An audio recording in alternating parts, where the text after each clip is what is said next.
Kyrie Jesu Domine, dona eis requiem. Good morning and happy Friday, everybody. Hope you had a good week. All things considered, it got a little hot here in New Melly a couple of days, but it is August and had it been sustainably hotter, we'd be calling it the dog days of summer, but we've had a pretty mild August, all things considered. And today in August, we celebrate St. Augustine, one of the great saints in Christianity.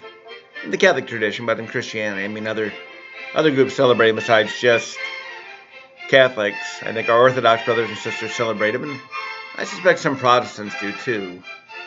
Known as the Doctor of Grace, and understands the primacy of grace and our responsiveness to grace. You know, when we hear about the life of St. Augustine, what most of us focus on at times, and I think it's because of our overly sexualized culture, is that St. Augustine was a very sensual person. Is that the way to say it? He had a concubine, basically. He was not a man of chastity. And we focus on that because we live in an age where there's a profound lack of chastity.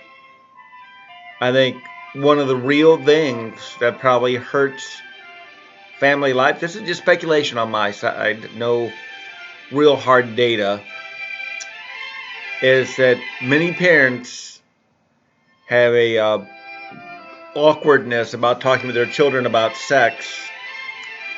One, because of the personal nature of it, although because it's personal, it should be one of the things you definitely talk about your kids with. But two, most people have a very imperfect past in it. They have regrets about decisions they made in their younger years. But that's part of youth, is those regretful decisions, whether they're sexual or not. But I think that complicates it. And so nothing is ever said, and our children are formed by a culture. And our culture wants you to be completely undisciplined in life and to be malleable and manipulated. So we tend to focus on that part of Augustine's life, that he was prone to being a person lacking in chastity. But, you know, we've missed the bigger part of his life. This guy was a genius. He was probably the brightest mind of his day, and he was verbal with it. He wasn't just a great writer. He was a great speaker.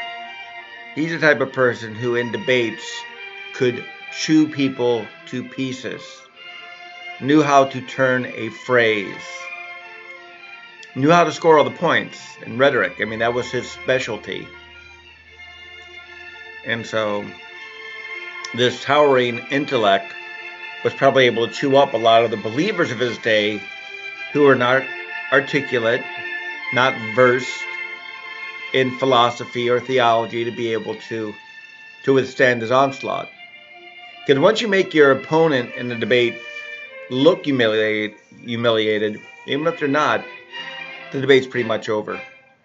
Once the crowd is laughing at their expense and clapping or applauding yours, the debate's done.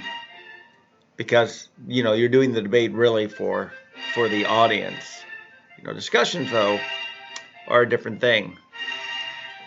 But St. Augustine, through the constant witness and prayers of his mother and the blessing of meeting St. Ambrose, who was as bright as Augustine, perhaps not as verbal, but definitely bright, and had answers for Augustine, an unsettled Augustine in his smugness, that had opened the door for God to step in and knock Augustine off his pedestal of pride and introduce him to the humility of God.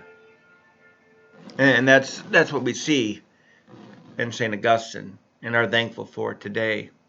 Because he was brilliant, is brilliant, dynamic, untiring as a Catholic bishop. one of the great minds of the church, probably second only to Aquinas, although there may be a few other contenders when you really look at it.